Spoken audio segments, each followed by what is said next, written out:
2월의 첫 주일, 주님을 사랑하는 마음으로 예배 자리에 나오신 모든 성도님들을 환영하고 축복합니다. 온 마음과 힘과 뜻과 정성을 다해 하나님께 예배 드릴 때에 하나님의 인자하심과 은혜와 긍휼이 우리 모든 성도님들 심령 가운데 풍성하게 채워지기를 다시 한 번 더 축복합니다. 우리 서로 마주 보시면서 그 하나님의 은혜가 함께 하시기를 기대하는 마음으로 인사 나누겠습니다. 사랑합니다. 축복합니다. 사랑합니다. 축복합니다. 하나님의 은혜가 넘쳐나는 그런 2월 되시기를 축복합니다. 사랑하는 성도님들, 지난 한 주일 동안 레위기 말씀을 펼쳐내시느라 너무 수고 많으셨습니다. 우리 한창수 목사님께서 말씀하시기를 레위기는 내 위기다 라고 말씀을 하셨는데, 어떻게 위기가 되셨습니까? 아니면 생기가 되셨습니까? 아멘. 역시 우리 시온 찬양되는 수준이 다른 것 같습니다. 네, 위기가 아니라 생기를 얻는 시간이 되었음을 믿습니다. 그래서 이 레위기 말씀을 통해서 거룩하신 하나님이 감히 이 추악하고 비참한 이 죄인 가운데 함께 사시기 위해서 어떻게 이렇게 세밀하게 준비하셨나, 그 놀라운 은혜를 우리가 발견하게 되었습니다. 펼쳐내신 말씀 읽고 듣는 것으로만 끝내는 것이 아니라 이제 이 말씀을 가슴속에 새김으로 말미암아 규례와 계명을 준행하며 나아가는 우리 모두가 될 수 있기를 소망합니다. 지난 금요일날 주신 말씀이었죠. 이 규례와 계명을 준행하면 어떤 일이 일어납니까?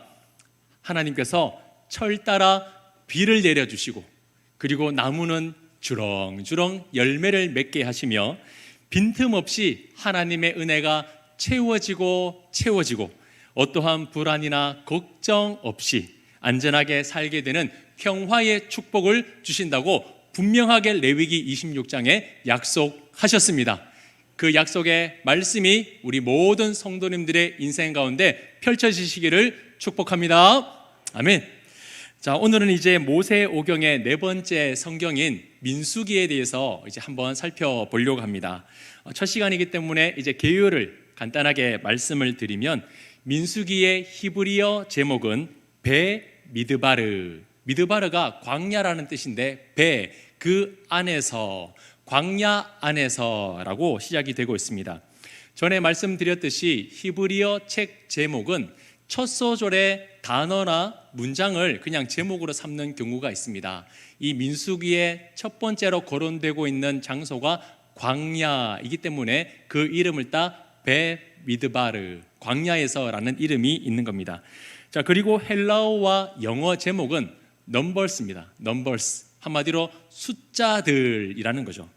우리말 제목도 같습니다. 민수기, 백성민, 그리고 셀수, 기록할 기, 백성들의 수를 기록한 책이라는 이름의 제목이 바로 민수기 말씀입니다.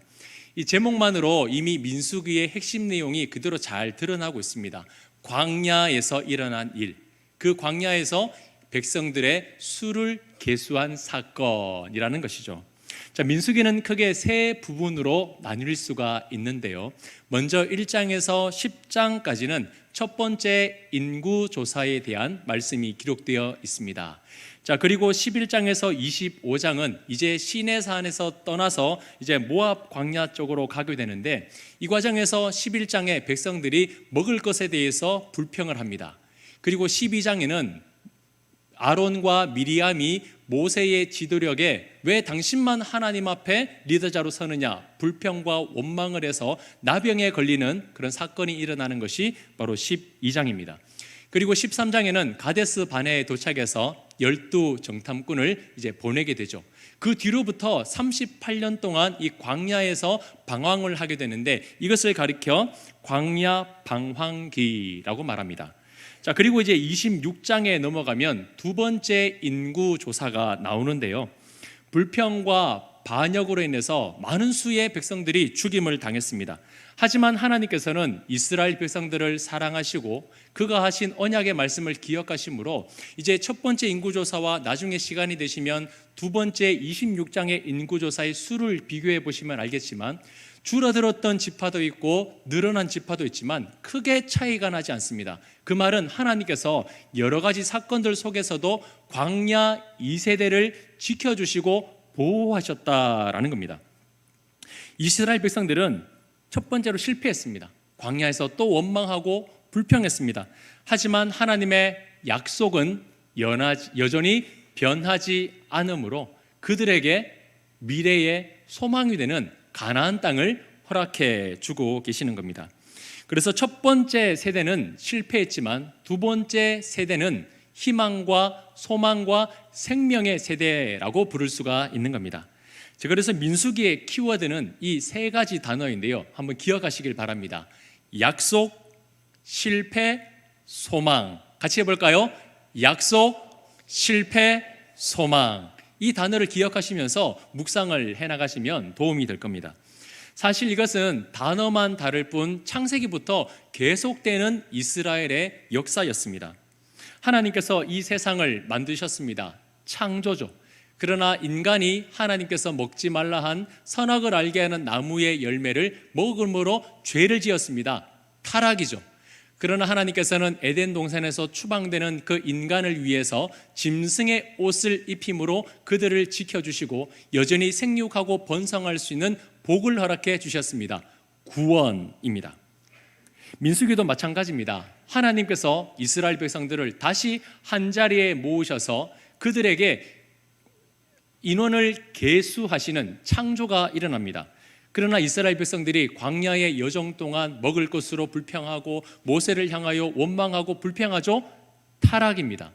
그러나 하나님께서는 그 세대를 끝으로 내는 것이 아니라 그 뒤에 약속의 땅으로 들어갈 수 있는 다음 세대를 세워주셨습니다. 구원이죠. 창조, 타락, 구원은 계속해서 성경을 통해서 보여주는 이스라엘의 역사이자 바로 우리 인생의 역사라는 것을 성경은 똑똑히 보여주고 있습니다. 성경은 이처럼 인간은 계속해서 실패합니다. 하나님께서 회복시켜 주시면 원망하고 불평하고 넘어지고 죄짓고, 그러나 하나님은 그 실패한 인생 버려두시는 것이 아니라 다시 만지시고 다듬으시고 회복시켜 주심으로 구원을 허락하시는 하나님의 은혜가 계속해서 보여주고 있는 것이죠. 이것이 바로 우리에게 있어서 무엇일까요? 복음입니다. 복음. 결코 하나님이 인간을 버려두지 아니하신다. 끝까지 하나님은 그의 백성들을 사랑하시고 구원으로 인도하신다. 이것이 바로 우리에게 있어서 기쁜 소식 복음입니다. 이제 민수기 말씀을 한번 펼쳐보려고 하는데요. 오늘 말씀을 통해서 반복적인 그런 불신앙임에도 불구하고 끝까지 신실하게 언약을 지키시는 하나님의 놀라운 은혜와 사랑을 만나시고 경험하시는 은혜의 시간 되시기를 축복합니다. 아멘. 자, 오늘 먼저 본문인 1절을 우리 화면을 보면서 함께 읽도록 하겠습니다. 이스라엘 자손이 애굽 땅에서 나온 후 둘째 해 둘째 달 첫째 날에 여호와께서 시내 광야 회막에서 모세에게 말씀하여 이르시되. 자, 이 말씀대로라면 이제 애굽으로부터 나온 지 얼마의 시간이 지났다는 겁니까? 그렇죠.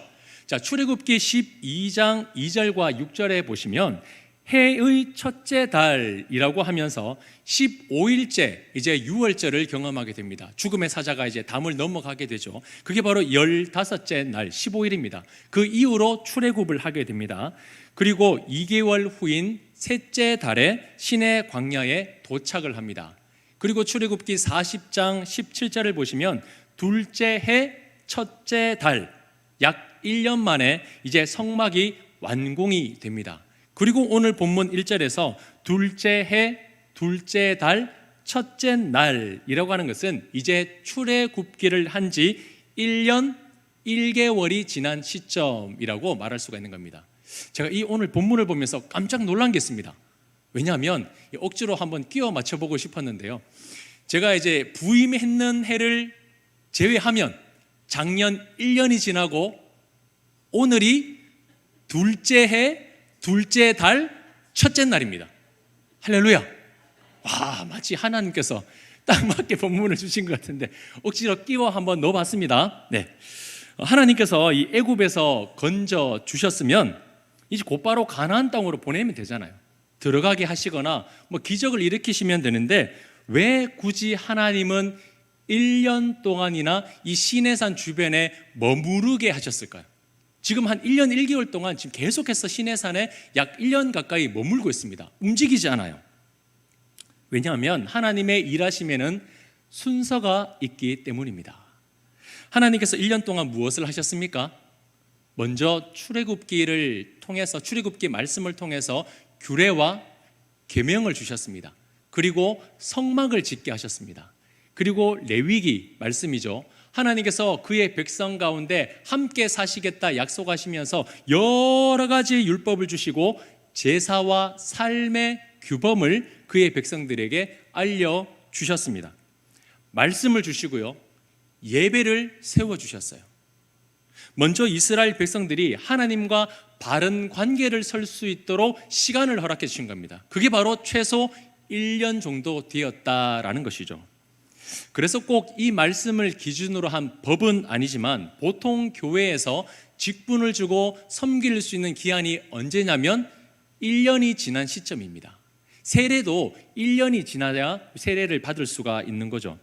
하나님이 누구신지 알고 내가 누구인지 알며 나를 죄에서 구원할 예수 그리스도가 누구인지를 알고 나는 이제 구원받은 백성으로서 어떻게 살아가야 하는지 배우고 깨닫고 익숙해지는 시간이 필요한데 그것이 최소한 1년 정도 된다라는 것을 우리는 성경을 통해서 확인할 수가 있는 겁니다. 그래서 우리 성문교회도 새로 등록하신 이제 성도님들이라면 누구나 저와 함께 새가족 양육반 5주 과정을 하게끔 되어 있습니다. 많은 분들이 함께 해주셨고요. 그리고 직분을 받기 위해서는 최소 1년의 시간이 지나야 집사님으로, 서리집사로 임명을 받으실 수가 있습니다. 그리고 어떤 부서를 섬기기 위해서는 새가족 양육반을 수료하고 난 이후에 최소 기존 신앙을 가지신 분이라면 6개월이 필요하고요. 그리고 처음으로 신앙생활을 하신 분이라면 1년이 지나야 어느 부서에서 섬길 수 있는 규정이 우리 성문교회에 있습니다. 최소 1년이죠.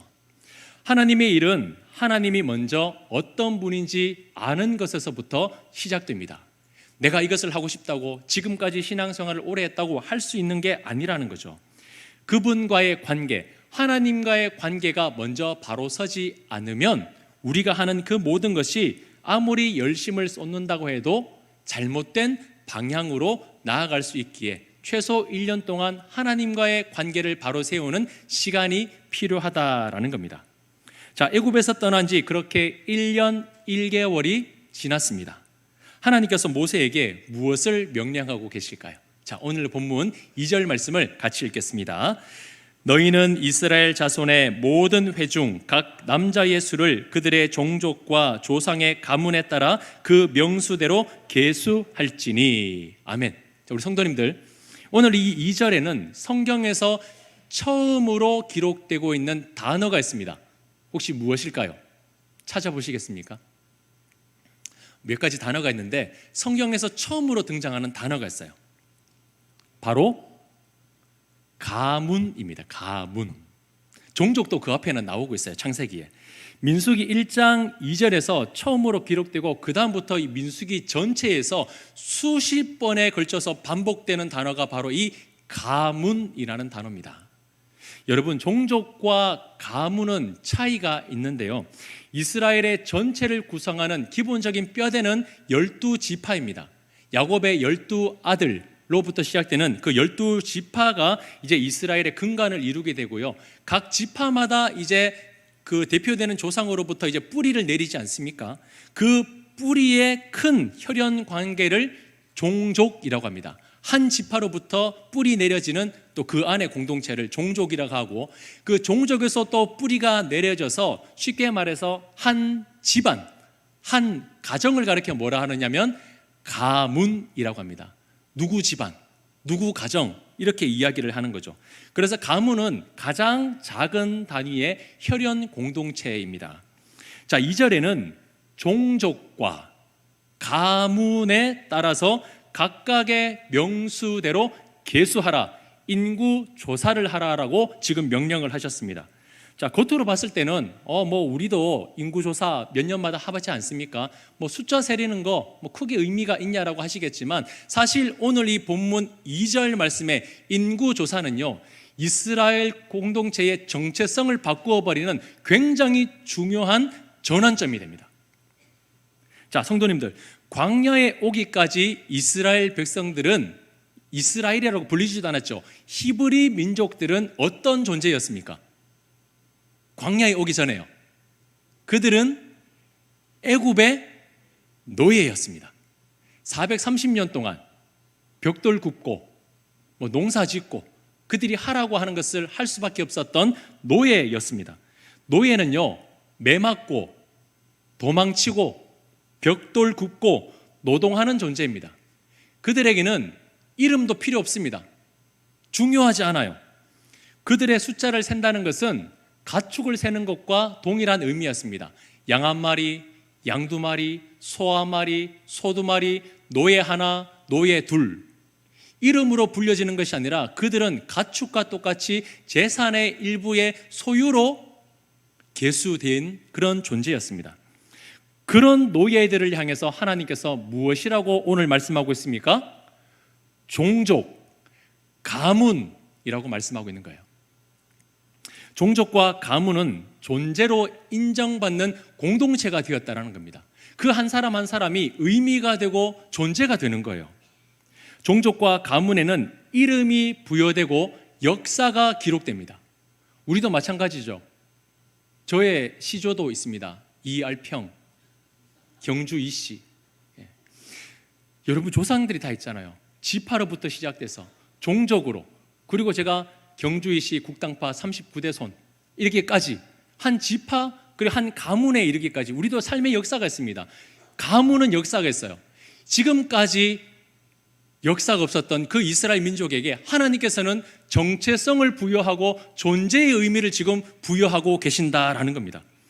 그래서 이제 그들의 숫자를 센다는 것은 노예 하나, 노예 둘, 양 한 마리, 양 두 마리, 가축을 센다는 의미가 아니라 이제 그들은 부르심과 약속과 축복의 대상으로 하나님께 기억되고 기록됨으로 말미암아 계수되고 있다라는 겁니다. 완전히 바뀌어지는 거죠. 비록 광야지만 그들은 더 이상 노예가 아니라 종족과 가문을 이루는 한 나라, 한 가정으로 하나님께서 세워주고 계시는 겁니다. 자, 그리고 더 깊은 은혜가 있는 것은 2절 마지막 부분을 한 번 더 보시면 이렇게 말씀되어 있죠. 그 명수대로 계수할지니. 각각의 그 명수대로. 이 말이 무슨 말이냐면 뛰어난 지도자, 능력 있는 사람, 성공한 사람, 이름이 날만한 그 사람뿐만 아니라 어른부터 어린아이에게까지 남녀노소 가리지 않고 한 사람 한 사람도 빠지지 않고 그 모든 사람을 기록하라, 그 수를 계수하라라고 말씀을 하셨습니다. 사랑하는 성도님들, 이것이 바로 민수기를 통해서 보여주는 하나님의 놀라운 은혜와 사랑입니다. 우리 모두는 애굽에 종살이 했던 그런 노예들처럼, 히브리 민족들처럼 죄와 사망에 매여서 종노릇하던 존재였습니다. 우리의 정체성은 죄인이에요. 죄의 노예들입니다. 그러나 그런 우리는 이름도 존재도 필요 없는 그런 비참한 존재들이었습니다. 하지만 예수 그리스도께서 십자가의 죽으심으로 죄에서 사망에서 생명으로 바뀌게 해주심으로 말미암아 우리에게는, 죄에서 건진받는 우리에게는 예수 그리스도를 통하여 양자의 영을 받게 하심으로 이제 하나님을 아빠, 아버지라고 부를 수 있는 자녀가 되는 권세를 주셨습니다. 이름도 필요 없는 비참한 죄인이 이제는 영원하신 온 우주 만물을 창조하신 그 창조주 하나님을 아빠, 아버지라고 부를 수 있는 자녀가 되는 신분을 얻게 되었다라는 겁니다. 죄의 노예였던 우리가 이제는 하나님의 약속하신 그 축복을 받을 수 있도록 부름받고 축복받을 수 있는 아브라함의 후손, 언약의 후손이 되었다라는 거죠.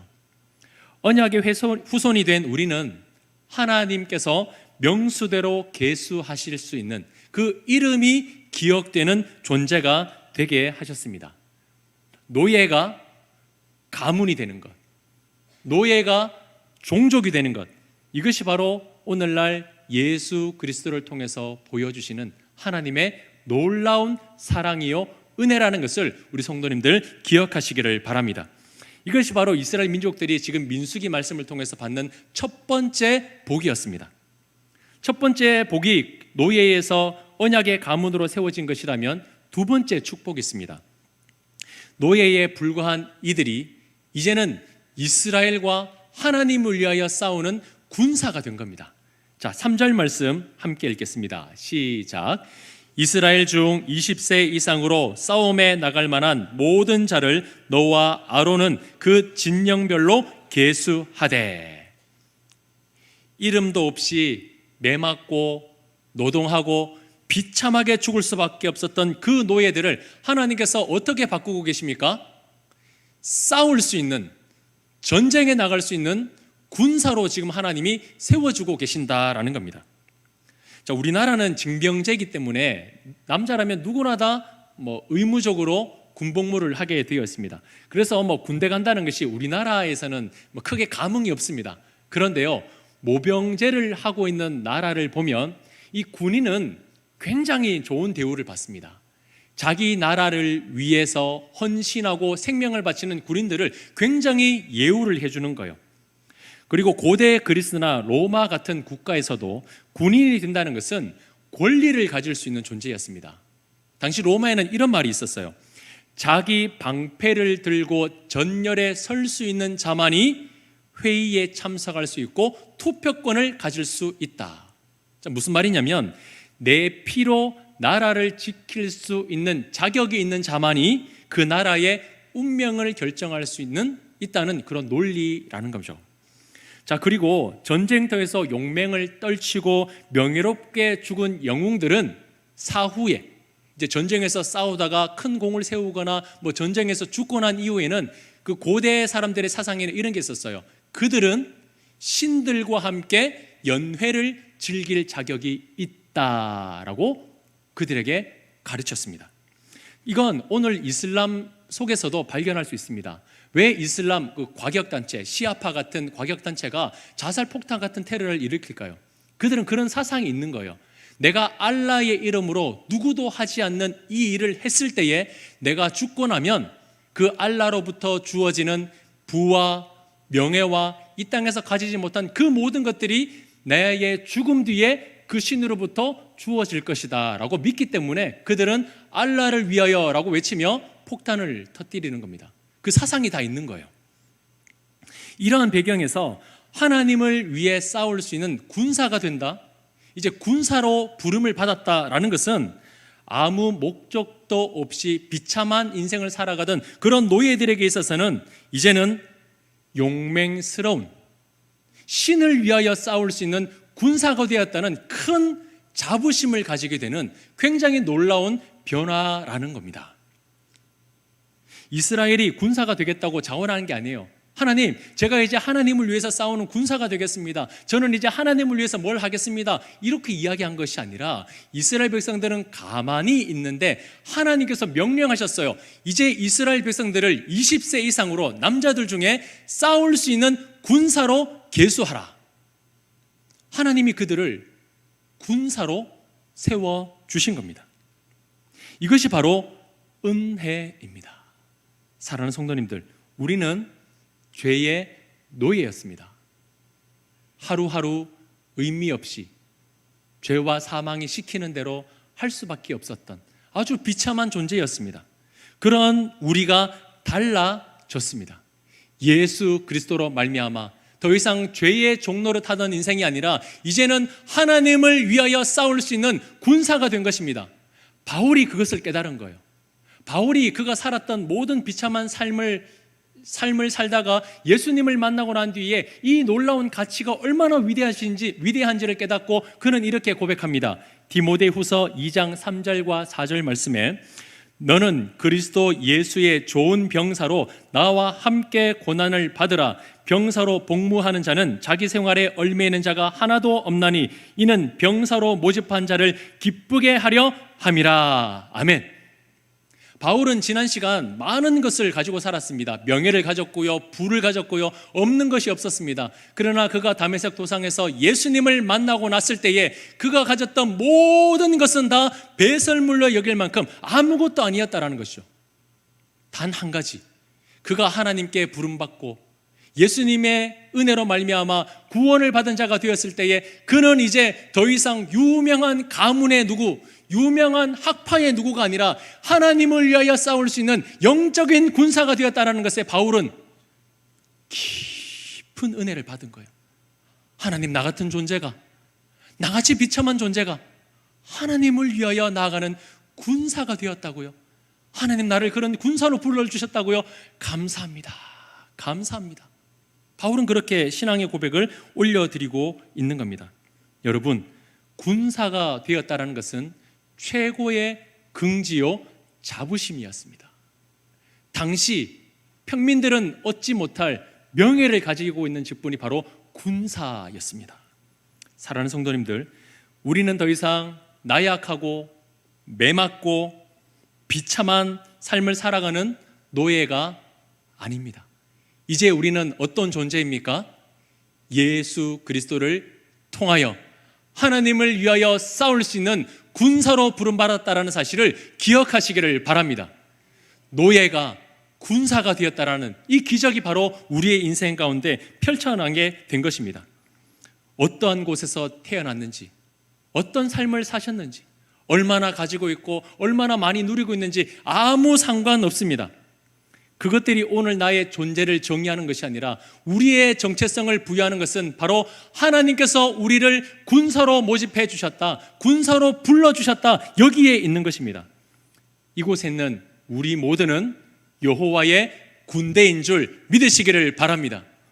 여호와의 군대라는 것은 우리 각자 한 사람 한 사람이 하나님을 위하여 싸우는 군사가 되었다라는 것입니다.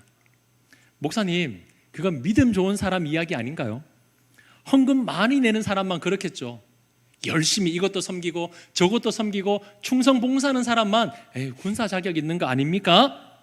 성경에는 그런 말씀 없습니다. 3절을 다시 보십시오. 이스라엘 중 20세 이상으로 싸움에 나갈 만한 모든 자를, 싸움에 나갈 만한 모든 자를 하나님께서 정해 주신 나이만 되었다면 그 어떤 조건도 없이 한 사람도 빠짐없이 군사로 계수하라 하나님이 명령하셨습니다. 우리에게 자격이 있는 게 아니라 하나님이 그 자격을 우리에게 부여하시는 거예요.